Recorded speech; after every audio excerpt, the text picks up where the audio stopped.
할렐루야, 거룩한 주일입니다.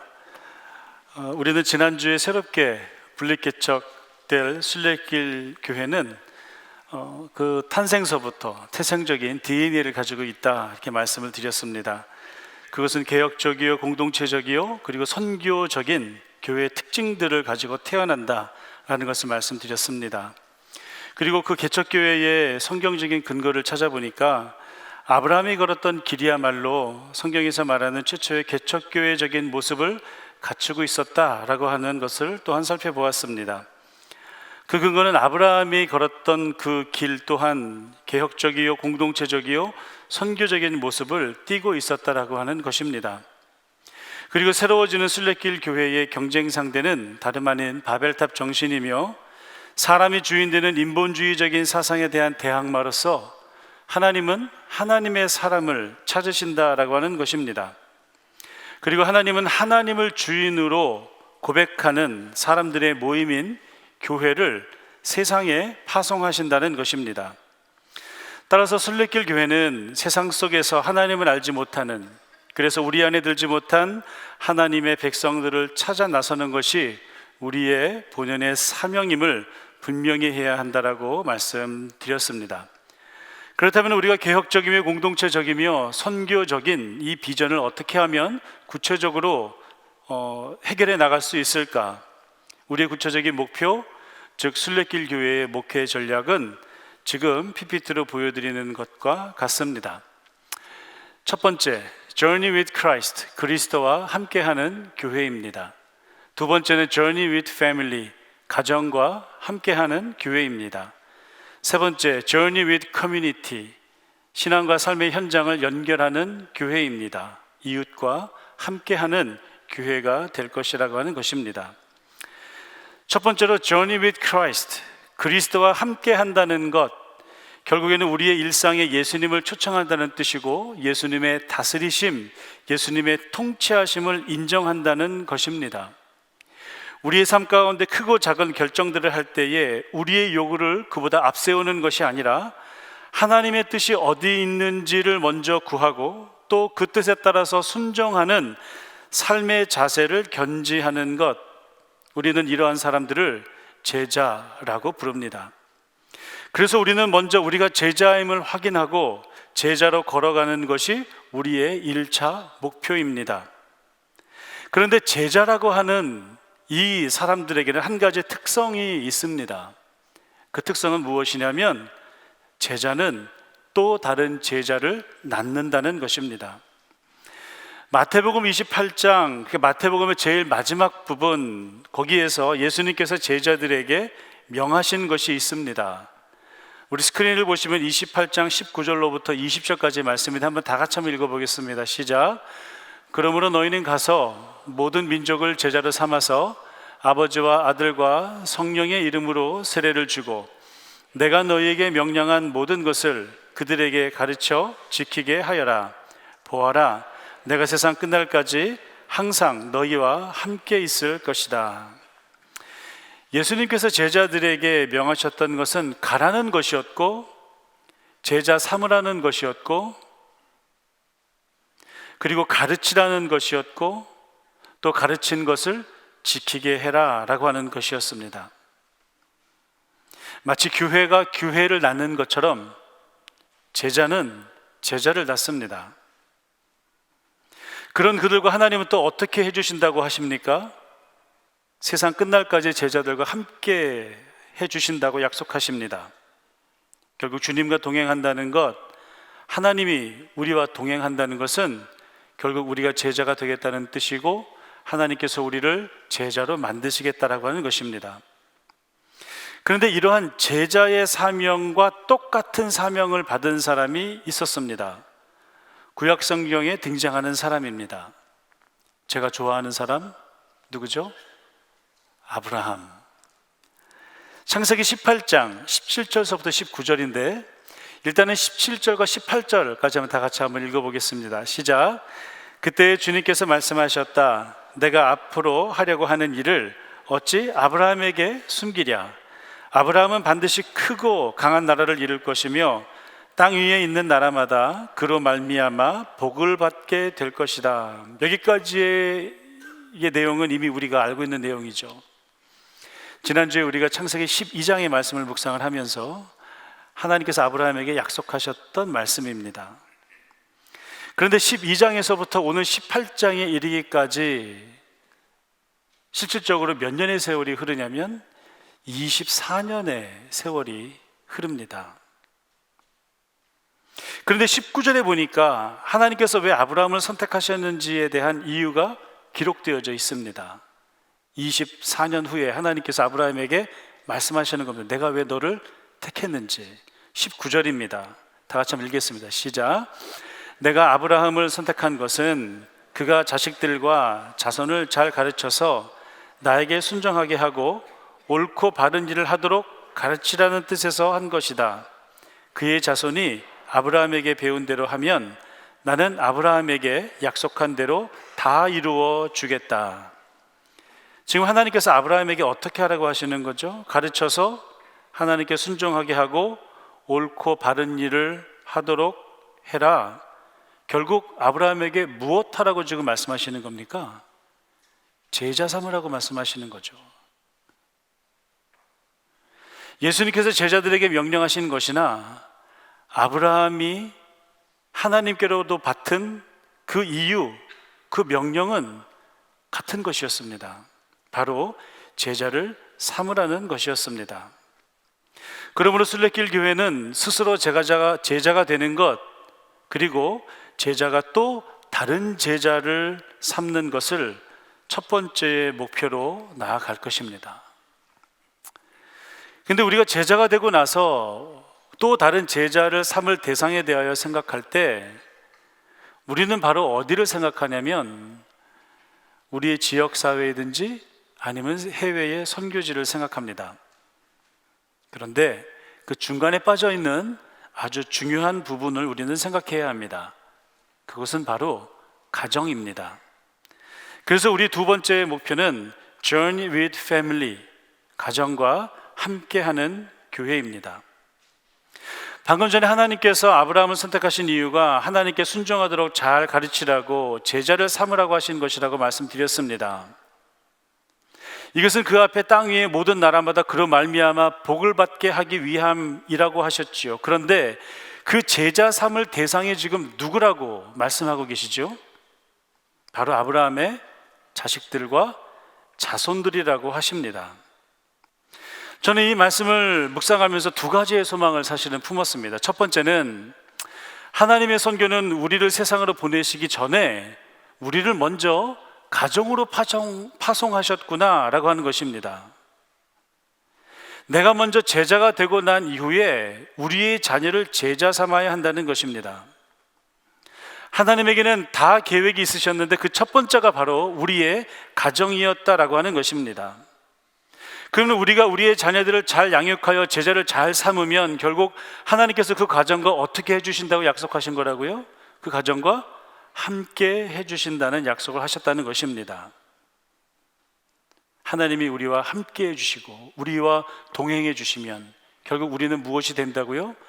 하나님의 그리스도의 제자가 된다고요. 또 하나는 그 약속하실 때에 사실 아브라함은 아직 자녀가 없는 상황이었습니다.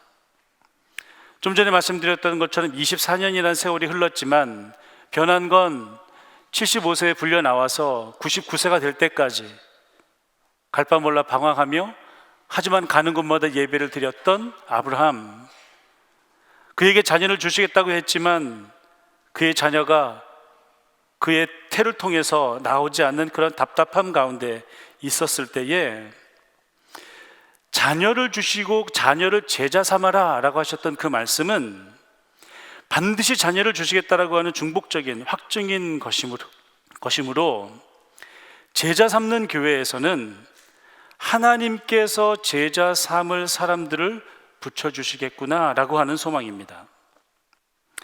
아직 순례길 교회가 어떤 분들이 같이 동행하실지 전혀 알지 못하는 상황이지만, 그래서 어떤 때는 막막하기도 하지만 지금 우리가 걱정해야 될 부분은 어떤 부분이냐면 과연 어떤 분들이 동참하실까 하는 것이 아니라 우리가 지금 가져야 할 그 마음은 어떻게 하면 우리의 자녀들을 그리스도의 제자로 잘 훈련시킬 수 있을까? 이것을 고민하고 어떻게 하면 제자 삼는 일에 교회가 좀 더 집중할 수 있을 것인가? 라고 하는 것에 우리의 신경을 더 써야 한다는 것입니다.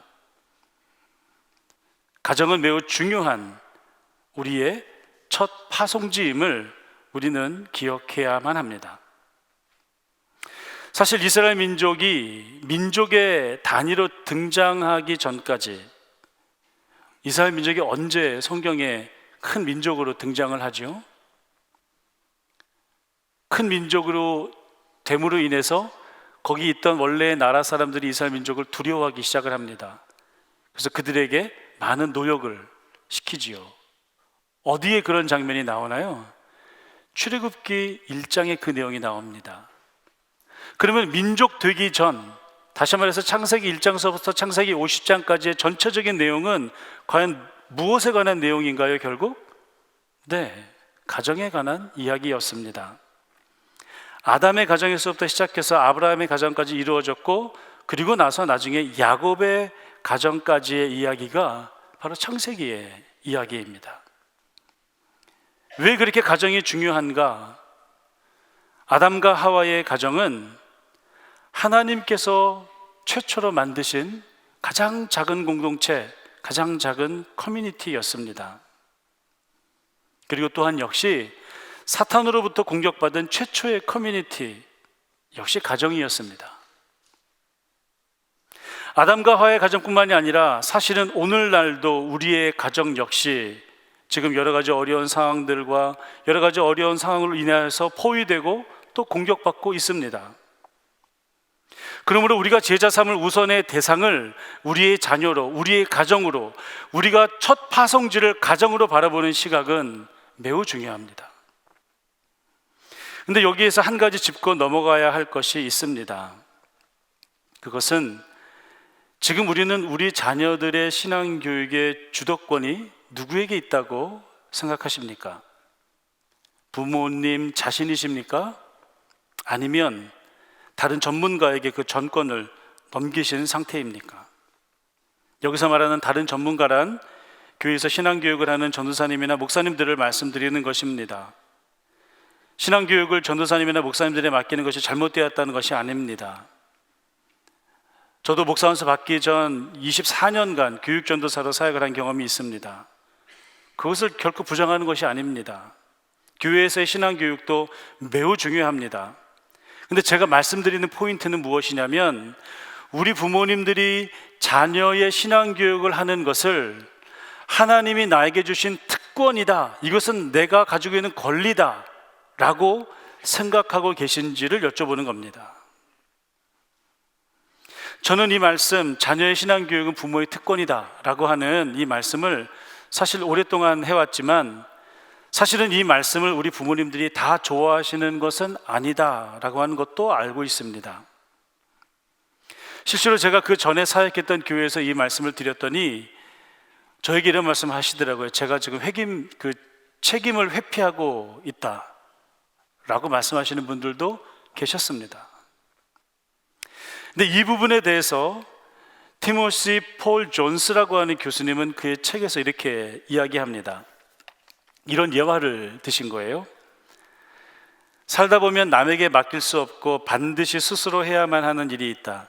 예를 들면 부부간의 데이트 같은 것이다. 어떤 남편이 아내에게 전화를 걸어 저녁 식사 시간에 다른 멋진 남성을 데이트 상대로 소개해 준다고 생각해 보자. 그런데 남편의 이런 제안에 아내가 너무 기쁘게 반응한다면, 만약 그렇다면 이 부부는 관계에 심각한 문제가 있다고 할 수 있다. 정상적인 부부의 관계를 가지고 있다면 이런 질문 자체가 황당하다. 왜 그런가? 이 일은 너무나도 중요한 일이기 때문에 다른 사람이 대신할 수 없기 때문이다. 자녀의 제자 훈련도 이와 같다. 교회가 부모에게 자녀를 영적으로 훈련시키는 방법을 알려줄 수 있다. 사역자가 부모에게 딸을 효과적으로 양육하는 방법을 알려줄 수도 있다. 그러나 예수님을 따르도록 딸을 훈련시키는 일은 다른 누구에게 떠맡길 수 없는 정말로 중요한 일이다. 그런데 이렇게 중요한 일에 대해서 우리가 공감하지 않는 것은 여전히 자녀의 신앙 훈련의 일차적 책임이 교회나 책임자라고 생각하기 때문이고, 그리고 사실 또 하나는 실질적으로 우리가 어떻게 자녀의 신앙 교육을 해야 할지 잘 몰라서일 것입니다. 이러한 현실 속에서 순례길 교회는 부모와 자녀가 함께 걸어갈 수 있도록 부모님을, 자녀를 제자 삼을 수 있는 예배와 환경을 함께 고민하고 연구하겠습니다. 그런 의미에서 순례길 교회는 가정과 함께 동행하는 그러한 교회가 될 것입니다. 연령별로 나누어서, 세대별로 나누어서 양육하는 것에 대해서 최선을 다하겠지만 함께 그것을 통합해주는 역할도 힘을 쏟겠습니다. 이 통합해주는 것, 세대와 세대 간에 가지고 있는 이 신앙교육을 하나로 통합해주는 과정이 얼마나 중요하고 효과적인가 라고 하는 것을 제 개인적인 간증이 아닌 간증으로 한번 말씀드려 보겠습니다. 왜 제가 이것을 간증 아닌 간증이라고 말씀을 드리냐면, 이것이 교회 안에서 벌어진 일이 아니기 때문에 그렇습니다. 사실 저는 기독교 집안에서 태어나지 않았습니다. 불교 가정에서 태어나서 중학교 3학년 때 제가 강릉에서 대전으로 전학을 갔더니 친구 중 한 명이 저에게 전도를 했고, 그 친구의 인도로 중학교 3학년 때 처음으로 교회를 나가기 시작을 했습니다. 근데 그 전까지, 교회 나가기 전까지는 다른 가정들처럼 불교와 유교의 깊은 전통 속에서 자라났습니다. 보통 저희 지금은 소천하셨지만, 집사님으로 소천하셨지만 저희 할머니는 생전에 오보살님이라고 불리셨어요. 교회에서 절에서 사찰에서 계속 이제 사셨던 거죠. 그러니까 제가 6학년이 되니까 저희 아버지께서 저를 서예 학원에 보내시는 겁니다. 그 이유가 무엇이냐면, 그러니까 저의 어떤 그런 심신 훈련, 제가 이렇게 산만하고 막 이런 것을 좀 이렇게 차분하게 만들어 주시기 위해서 이렇게 서예를 할 수 있도록 이렇게 해주셨지만, 사실은 저에게 좀 더 중요한 임무 하나를 맡기길 원하셨습니다. 물론 나중에는 예수님의 충실한 제자로 살아가시다가 돌아가셨지만, 그때에는 아주 독실한 불교 신자였던 아버지는 어떤 큰 그림 하나를 그리고 계셨던 것입니다. 이제 제가 곧 중학생이 되면 저에게 집안에서 벌어지는 모든 제사와 차례에 필요한 지방을 쓰게 하시기를 원하셨던 것입니다. 어려서 기독교 집안에서 태어나신 분들은 아마 지방이 뭔 줄 모르실 거예요. 그 지방이라는 게 뭐냐면, 제사나 차례를 지낼 때, 다시 말해서 조상신에게 그 제사를 지낼 때 음식을 차려놓는 음식상 앞 벽에 조상들의 이름을 그 창호지에다가 적는 것, 그게 바로 지방입니다. 그 과정은 어떤 과정이냐면, 제가 이제 나중에 신앙을 갖게 되고 신학을 공부하면서 우리가 일반적으로 유교 집안이나 아니면 불교 집안에서 내려오는 이 제사가 그냥 단순히 국민 의례나 굉장히 미신적인 것이 아니라 굉장히 종교적이고 굉장히 체계적인 하나의 가문 대대로 내려오는 종교적 전통이라고 하는 것을 제가 나중에는 알았습니다. 특히 제가 비록 중학교 1학년 때 지방을 쓰는 작업을 했지만, 사실 그 작업은 어떤 작업이냐면 조상 신을 부르는 작업인 거예요. 그럼 저는 제 방에 들어가서 그 지방을 쓰고 그 5개의 지방을 쭉 쓴 다음에 큰 창호지에다가 밥풀로 이렇게 붙여서 그거를 들고 나와서 그 제사상이나 차례상 앞에다가 이렇게 또다시 밥풀로 이렇게 붙입니다. 그러고 나면 이제 드디어 시작이 되는 거예요. 그 세레모니가. 그 지방은 다 한자로 되어 있습니다. 근데 제가 처음 지방을 쓰던 때는 비록 몇 개월간 그 서예를 배우긴 했지만, 중학교 1학년이 한 몇 개월 서예 배우고 나서 얼마나 그 지방을 잘 썼겠습니까? 삐뚤빼뚤, 어떤 글자는 크고 어떤 건 작고. 어쨌든 그 엉망으로 쓴 그 지방을 가지고 그 상에 차려져 있는 그곳에 가서 딱 붙였을 때 함께 있었던 작은 할아버지, 삼촌들, 작은 아버지 이런 분들이 한마디씩 하시는 겁니다. 뭐라고 하셨을 것 같습니까? 야, 지방이 이게 뭐냐? 이게 지방인지 뭔지 모르겠다. 이렇게 하셨을까요? 아니요, 그렇게 안 하셨어요. 우리 진원이 이제 어른 다 됐네. 한문도 참 잘 쓰네. 아주 한문에 힘이 있네. 고조 할아버지, 증조 할아버지, 할머니들이 너무 좋아하시겠네. 집안의 어른들이 한마디씩 하는 겁니다. 그러면서 원래는 그 제사가 시작이 되면 그 방에 모여 있는 사람들 중에 가장 학렬이 높거나 가장 나이가 많은 연장자가 그 술잔을 제사상 앞에 놓으면서 이제 그 제사가 시작이 되는데, 그날 작은 할아버지께서 이렇게 말씀하시는 거예요. 오늘은 우리 진원이가 제일 먼저 잔을 올리자. 제사에 제일 먼저 저를 참여하게 하시는 거였습니다. 그리고 난 다음에 제 마음속에 그 제사를 향한 마음이 어떻게 바뀌었을까요? 제사가 기다려지는 겁니다. 이번에는 좀 더 한번 잘 써봐야지. 물론 제사가 다 끝나고 난 다음에는 또 어떤 일들이 벌어지죠? 우리 친척들과 삼촌들이 저에게 오셔서 이렇게 용돈을 이렇게 꾹 찔러 주시죠. 그게 기다려졌다는 것이 아니라, 물론 그것도 좋았지만 집안에 굉장히 엄숙하게 진행되는 아주 중요한 1년에 3번밖에 벌어지지 않는 그러한 시간에 비록 어린 나이이지만 그 어린 아이를 그 안에 참여시키고 동등한 패밀리의 멤버로 인정해 줬다라고 하는 것이 저에게 굉장히 나름대로의 자부심을 갖게 했다라고 하는 것입니다. 저는 지금도 그 제사의 순서나 음식을 어떻게 상에 배치해야 했는지 여전히 기억하고 있습니다. 1년에 많아야 3번 정도 그 제사와 차례를 했으니까 많이 한 것도 아니지 않습니까? 우리는 1년에 몇 번 예배를 드립니까? 1년에 50번 이상의 예배를 드립니다. 2년을 치면 100번이 넘는 예배를 우리가 드리고 있습니다. 그런데 고작 1년에 3번 드리는 그 제사와 차례의 그 순서가 지금까지도 기억할 수 있는 강렬한 경험이 될 수 있는 이유는 과연 무엇이었을까? 제가 이 말씀을 준비하면서 생각을 해보니까 그것은 바로 세대를 통합하는 신앙교육이었기 때문에 그렇다는 것입니다. 사실은 우리 가정에서 이루어져야 할 신앙교육의 모습이 바로 이런 모습이 되어야 하는 것입니다. 심지어는 하나님을 알지 못하는 사람들도 은연중에 그것을 알고 어린 아이들에게 그것을 참여하게 할 수 있었던 것처럼, 우리 하나님께서 아브라함이나 제자들이나 모든 믿음의 조상들에게 자녀를 교육해라, 자녀를 제자 삼으라라고 하시는 그 말씀에는 분명한 이유가 있는 것 아니겠습니까? 그것은 가정을 통합해주는 살아있는 신앙교육이 우리에게 필요하다라고 하는 것입니다.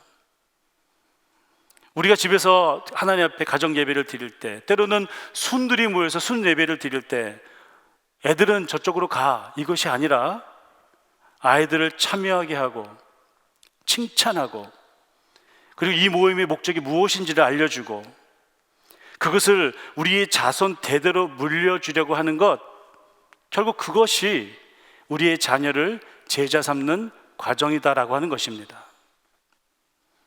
순례길 교회는 가정과 함께 걸어가되 함께 고민하되 이 세대를 통합하는 것에 중점을 두는 그런 교회가 될 수 있도록 노력하겠습니다. 세 번째는 Journey with Community, 이웃과 함께하는 교회가 될 것입니다. 우리가 좀 전에 봤던 이 아브라함의 이야기, 창세기 18장에는 아브라함을 부르고 아브라함을 부르신 이유만 적혀져 있는 것이 아니라 우리가 너무나도 잘 아는 소돔과 고모라의 이야기도 기록되어 있습니다. 나그네 세 사람은 아브라함이 살고 있었던 곳에서 가던 길을 멈춥니다. 사라의 음식 솜씨가 뛰어났기 때문도 아니었고 쉬어가야 할 만큼 체력의 안배를 해야 했던 것도 아닙니다. 사실 소돔과 고모라의 상황을 확인하실 필요도 없으셨습니다. 이 세 사람 중에 한 사람은 주님이었고 나머지 두 사람은 천사였습니다. 이미 소돔과 고모라의 운명이 어떻게 되는지를 알고 계셨습니다. 그런 분이 아브라함과 함께 식사하며 그의 환대를 받아들이시는 겁니다. 그리고 아브라함에게 내가 무엇을 숨기겠는가 하시면서 두 가지를 말씀하시는데, 하나는 우리가 앞에서 살펴본 것처럼 자녀를 제자 삼으라는 것이었고, 이어서 말씀을 듣는데 그것이 바로 소돔과 고모라의 멸망에 관한 소식이라는 겁니다. 주님이 소돔과 고모라의 멸망의 소식을 아브라함에게 알리셔야 할 이유가 무엇입니까? 왜 아브라함은 주님으로부터 그 이야기를 들어야만 합니까?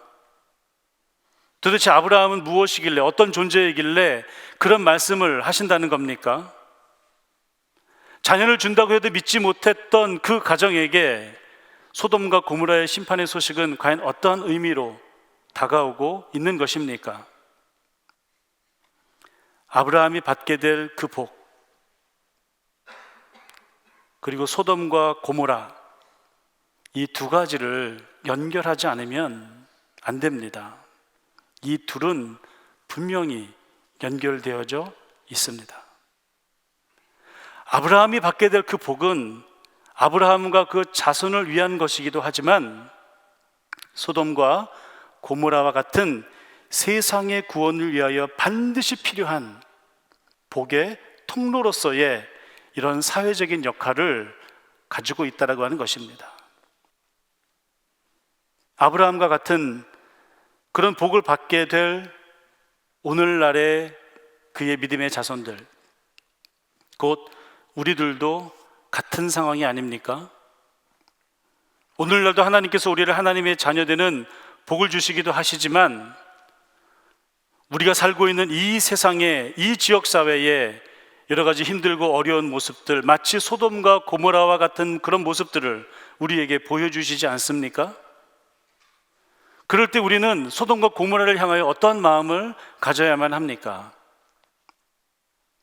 아브라함을 찾아오신 주님과 두 천사의 방문은 아브라함에게 뿐만이 아니라 오늘날 우리 교회에도 방문하셔서 복 주시기를 약속하시며, 아브라함에게 말씀하셨던 것처럼 이 세상의 심판에 대해서 알려주신다고 생각하지 않으십니까?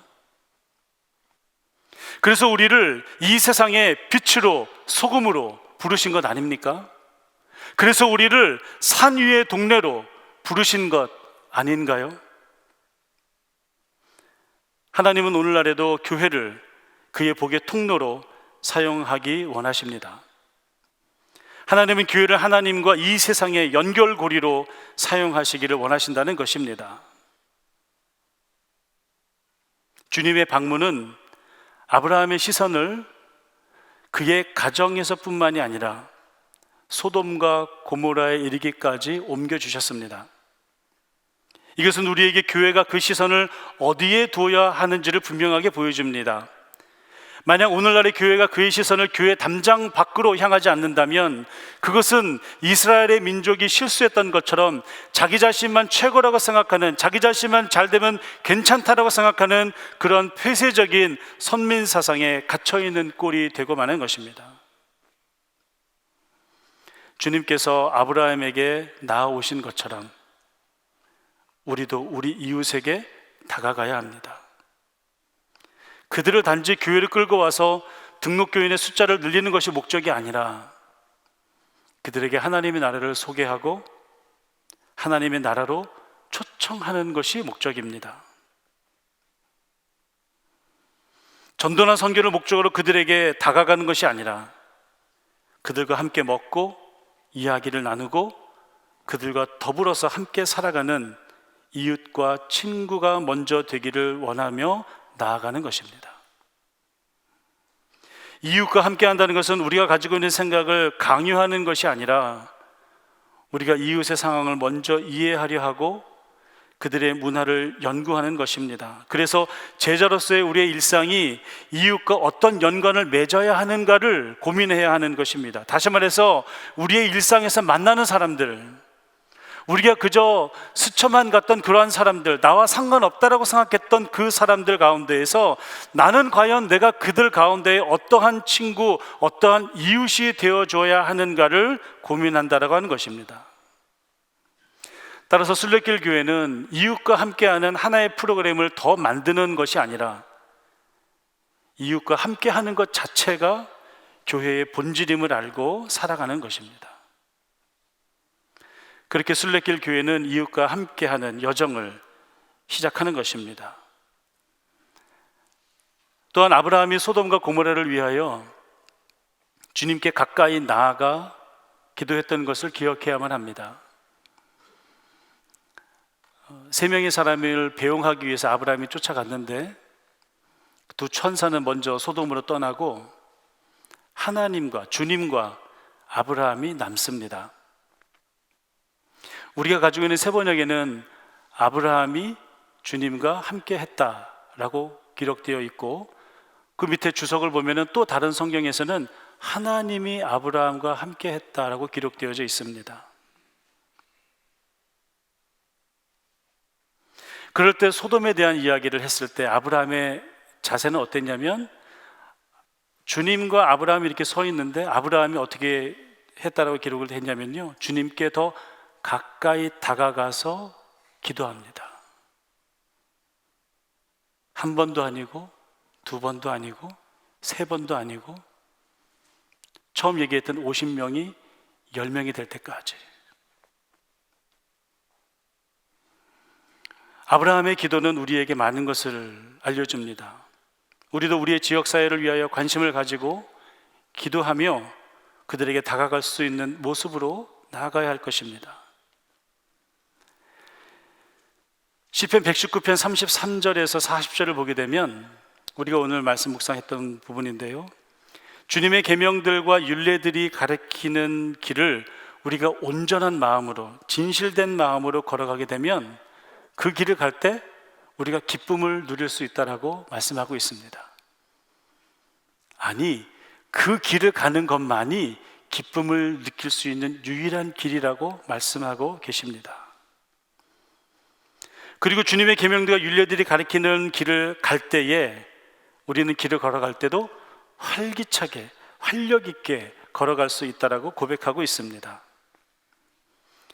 그리스도와 함께 걸어가는 순례길 교회는 제자가 제자를 낳는 것에 집중하고, 가정과 함께 동행하는 것에 집중하고, 그리고 이웃과 함께 걸어가는 것에 최선을 다하는 그런 교회가 될 수 있도록 노력하겠습니다.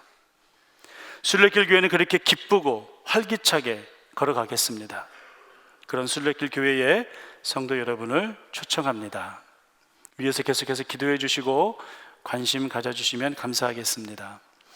이 시간에는 우리 오늘 주보 간지로 나눠드렸던 순례길 교회의 팜플렛에 대해서 좀 설명해 드리도록 하겠습니다.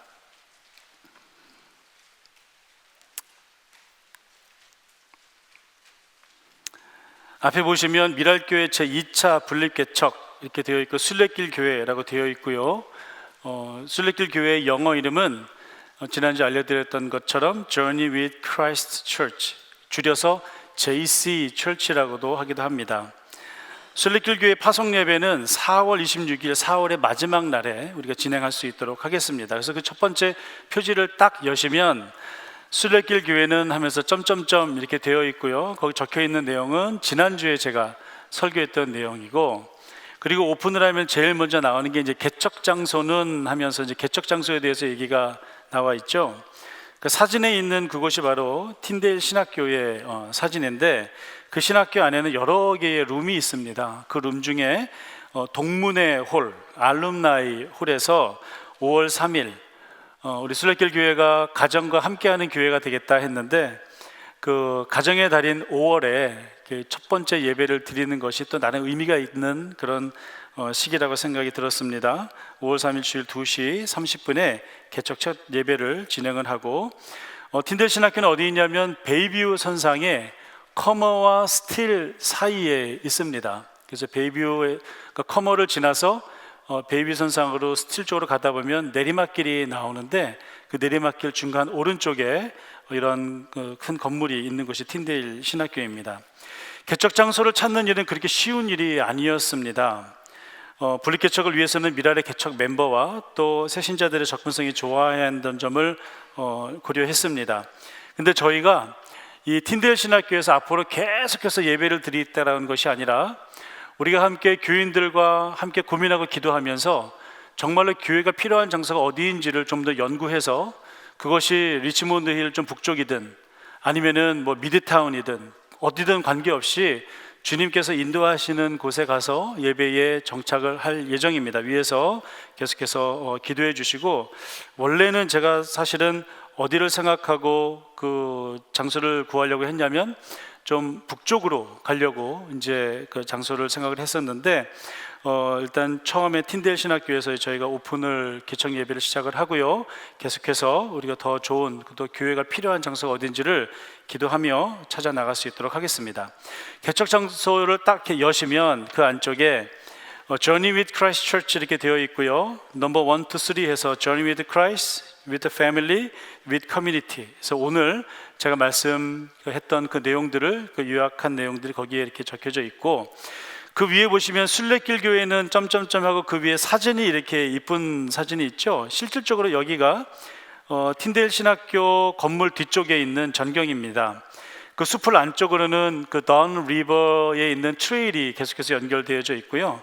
우리가 순례길 교회 예배가 끝나고 난 다음에는 가족들과 함께 트레일을 걷는 그런 순례길도 계획하고 있고, 그것뿐만이 아니라 토론토 순례길, 그다음에 나이아가라 순례길, 온타리오 순례길, 그리고 6박 7일 동안 진행하는 저 캐나다 순례길, 그 노바스코샤 헬리팩스까지 가는 그 순례길을 지금 계획하고 있습니다. 우리가 순례길 교회가 처음에 개척했을 때는 인원이 그렇게 많지 않기 때문에 저희가 어떤 공부를 하고 어떤 과정을 마치고 나면 그걸로 끝나는 것이 아니라 함께 순례하고 또 함께 여행하는 프로그램을 계획할 수 있도록 하겠습니다. 오른쪽 끝에 보시면 목회팀이 이렇게 있죠. 우선은 제가 작년 담당 목사로 사역을 하게 되고요. 한글어권 예배를 중심으로 제가 이제 사역을 하게 되는데, 그 밑에 보면 이제 이은한 목사님이라는 분이 계신데, 그분은 리차드 리라고 하는 영어 이름을 갖고 계세요. 토론토에 중학교 때 이민을 오신 1.5세 목사님이시고, 저보다는 나이가 굉장히 훨씬 더 선배이신데, 이분은 어떤 분이냐면 그 우리 청소년 자녀를 두신 우리 친구들이 마치 브레이크 되면은 우리가 비전엑스 수련회를 가지요. 그 비전엑스 수련회를 설립하신 분이십니다. 그래서 지금까지 청년과 청소년에게 그 마음을 계속해서 쏟으시는 그런 분이신데, 감사하게도 이 리차드 리 목사님께서 우리 순례길 교회에 영어권 예배를 담당해 주시기로 하셨습니다. 그래서 순례길 교회는 같은 시간에 한글어권 예배와 영어권 예배가 동시에 진행이 됩니다.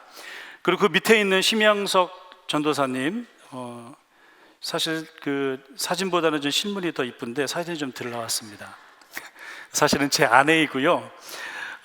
제 아내인 심양석 전도사가 이제 교육부 전체 담당과 그 다음에 아동부를 이렇게 담당해서 사역을 하게 됩니다. 그리고 나서 2명의 그 사역자들이 더 있죠.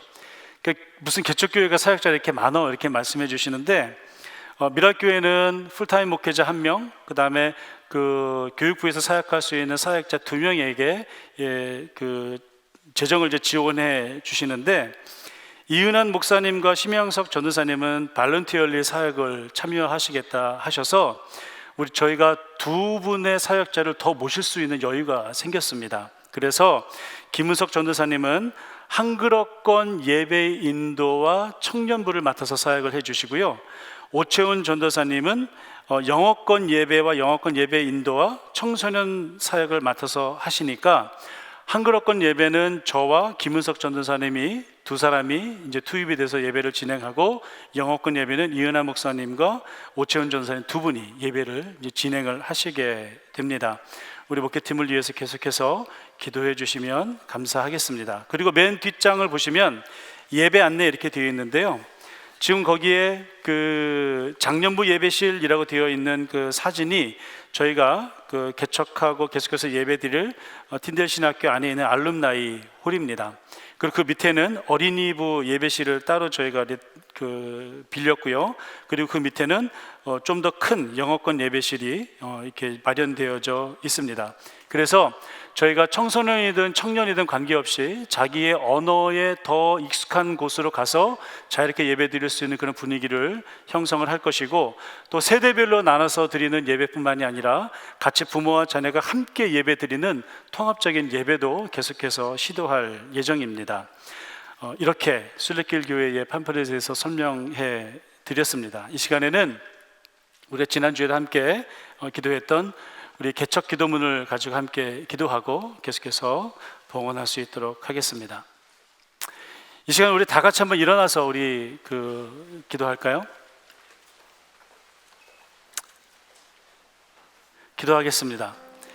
역사의 주관자이신 하나님, 25년 전 미랄교회를 세우시고 주께서 친히 인도하여 오늘에 이르기까지 하셨으니, 돌이켜보건대 주께 드린 것보다 받은 것이 훨씬 더 많은 은총의 세월이었습니다.